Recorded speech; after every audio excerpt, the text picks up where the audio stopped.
So, welcome to the 7th Annual Brussels Forum, this annual conference on transatlantic relations, but with people, topics from around the world. It reflects our view that the transatlantic relationship involves global partners and addresses global issues. Every year, we try to pick out the topics, the issues that we think are most important, the hot spots of the world. So this year, Syria, Iran, Afghanistan will all be front and center on our agenda. But we also will take a look at some of the intellectual challenges, including revisiting Bob Kagan's argument of Mars versus Venus from 10 years ago, dealing with the new global swing states. You'll all learn what those swing states are by the end of Sunday, and discussing the future of hard and soft power. Finally, it's a big election year in a number of countries, but the U.S. election may loom the largest of all, and the final panel on Sunday will deal with that. Please be active in your participation. I say this every year, and you always are, but be respectful in discussions, but not afraid to be challenging. I think it's been years since we've had real yelling at any of the sessions. Well, 2 years. And that you enjoy a weekend filled with thoughtful policy discussions. Please be respectful of the confidentiality rules for each session.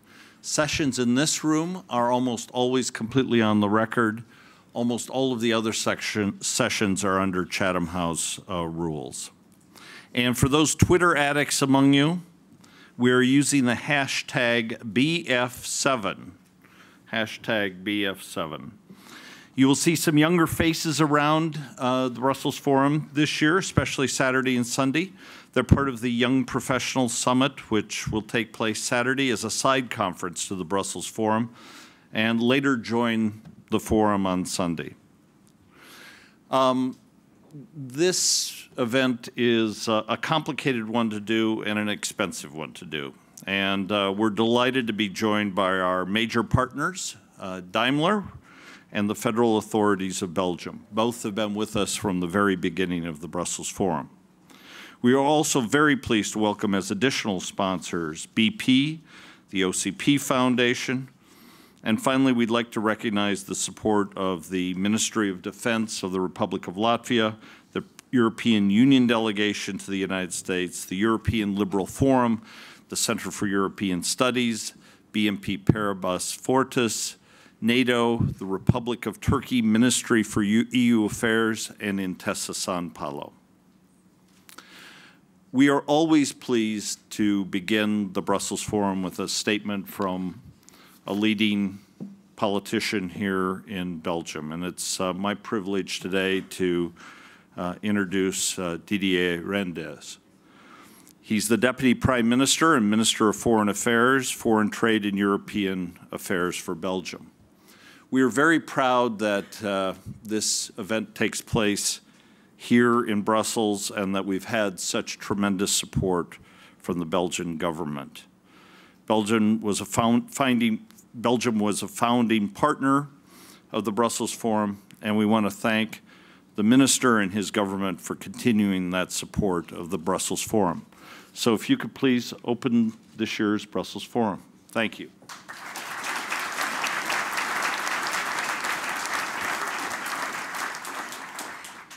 Thank you, Mr. Kennedy. First of all, I have listened to your first comments, so I'm sure that you were referred to the French elections in the next weeks.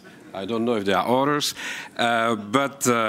Second point, sorry for short delay, but we had a meeting with our Turkish colleague, Ahmet Davidoglu, and it was a good reason to prepare the next meeting about Syria, the friends of the Syrian people in Istanbul on the 1st of April. So we try to enhance the capacity to make more, to push more pressure on Syria and the regime in the next weeks. But the distinguished audience today and the impressive list of participants put together by you and your team proves once again that in only a matter of years, the Brussels Forum has become the world's premier meeting place for political leaders, business executives, and leading academics involved in transatlantic relations. Dear colleague, ladies and gentlemen, it's a great privilege, of course, and a great pleasure for me to open this 2012 edition of the Forum.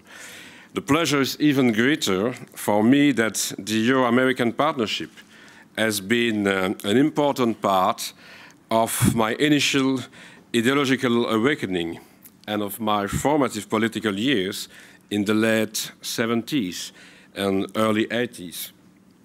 Remembering that period, promoting stronger and closer transatlantic links was not exactly the most popular, let alone widespread, political concern among Belgian students and aspiring politicians in those years and those days, which made the vindication of the collapse of the Berlin Wall even sweeter to us a few years later. But history did not end then, and the world may sometimes appear even mesher today than it was during the Cold War. There is no doubt that the new unprecedented multipolarity in international relations is offering both challenges and opportunities. This is true for Europe and the US separately. This is also true for the transatlantic relation itself. Exactly as I did 35 years ago, I remain more than ever convinced that Europe and the US can only make a real difference by collaborating. It's sometimes said that the secret of a great relationship is not staring at each other, but looking in the same direction. In that sense, the current narrative whereby the United States would be focusing on trans-Pacific challenges and opportunities, and Europe on its Eastern and Mediterranean neighborhood policies may appear less than auspicious. But beyond the headlines, the past years have told a very different story of the recent EU-US cooperation, and of the manner we have worked together to safeguard and promote our common values of democracy, economic freedom, and social justice, and the rejection of racism and violence. Whether we were nationalizing banks or car manufacturers, correcting major failures in financial regulation, organizing global concurrency swaps, or taking painful fiscal measures to prevent a global economic meltdown, the like-mindedness and the level of economic cooperation between the two sides of the Atlantic has been impressive. I've seen that during so many years. I was in charge of finance in my country, and during 2 years I had the opportunity to be at the head of the ECOFIN meeting in Europe in 2001. And we have tried in Europe to introduce the euro, but we have tried also to give some help to the US market just after the September the 11th. It was normal to try to have a very good collaboration at that time. It was the same 10 years later. I had, for the second time, the presidency of such an ECOFIN meeting in Europe in 2010. And we have tried also to exchange our best practices about the bank crisis and the new regulation in the world. And I'm sure that we have to do more progress in the next months and years in this field. And the cooperation has not been less real as far as foreign policy and security are concerned. Fighting terrorism, preventing Iran's acquisition of nuclear and ballistic missiles, ending the repression in Libya, working for security and development in Afghanistan. This is not the record of two partners looking in opposite directions, and I take great pride in the fact that Belgium, despite a period of political limbo that only ended in December, has been deeply involved in all those efforts. We have tried to put into force a new definitions of the current affairs. In Belgium, it's now possible in the current affairs to declare war, to organize the nationalization of one bank, and also to vote a budget. So there are some limits, but not too much.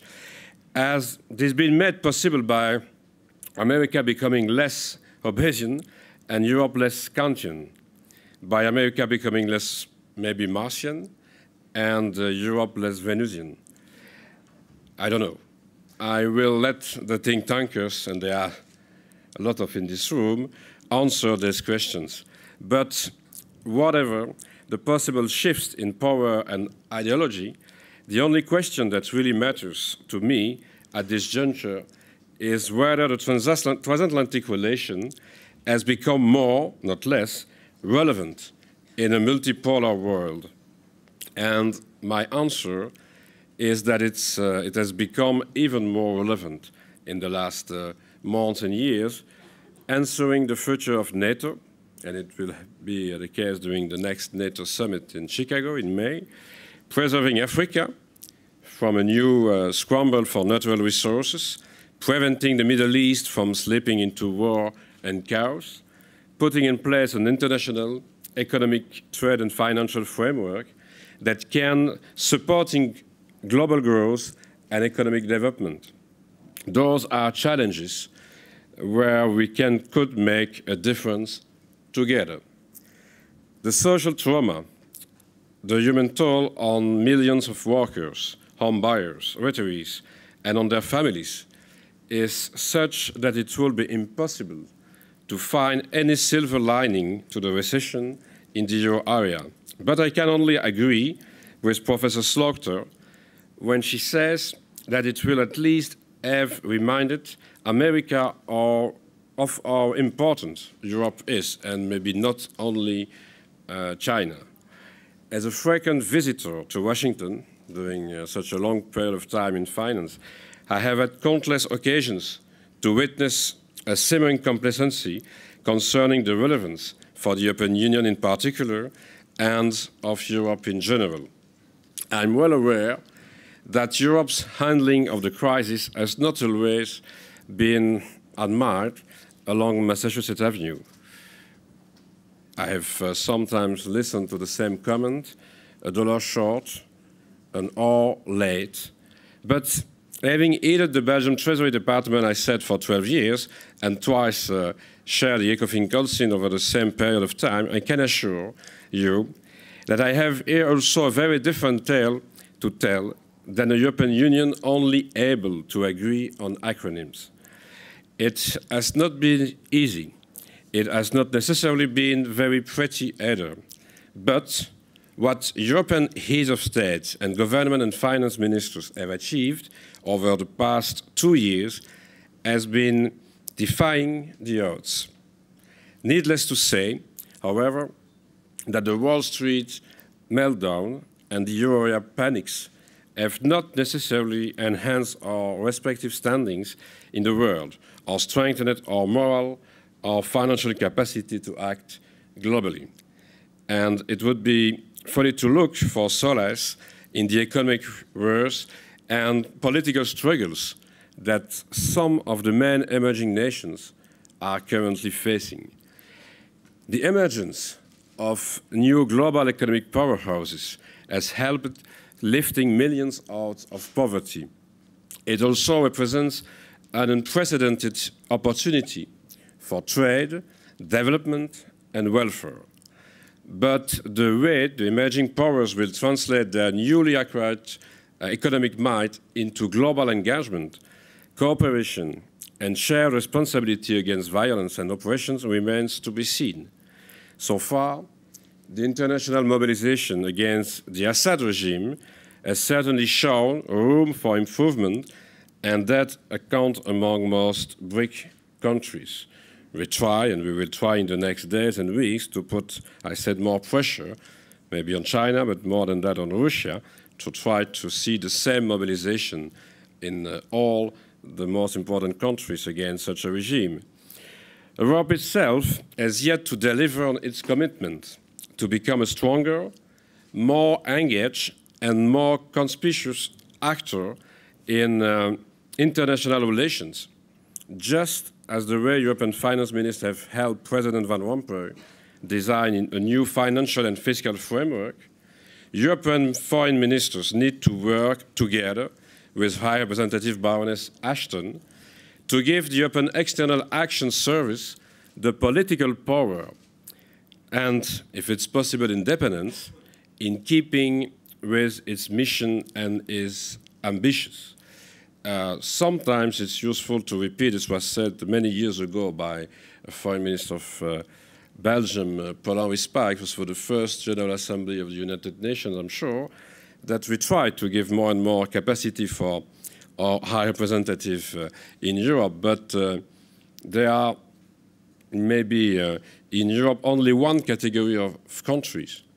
We have all small countries in regarding the world, but there are still two categories in these two small countries. There are some who are knowing that, and there are some who are not yet. So we try to convince that it may be useful to have a better collaboration among all the European countries to be sure that it's possible to have only one voice in the world coming from Europe. And the EU still has some way to go in enhancing the common analysis of challenges before us, in expressing its positions in a more coherent and unified way, or in taking decisions more rapidly and more efficiently when needed.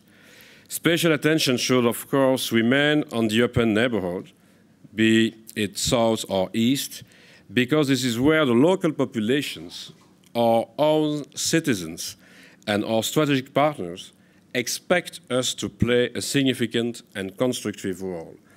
But Europe's diplomacy must cover the whole world, all geographic areas, and all themes of foreign affairs and foreign policy should be a potential subject of our analysis, attention, and potential scope of action.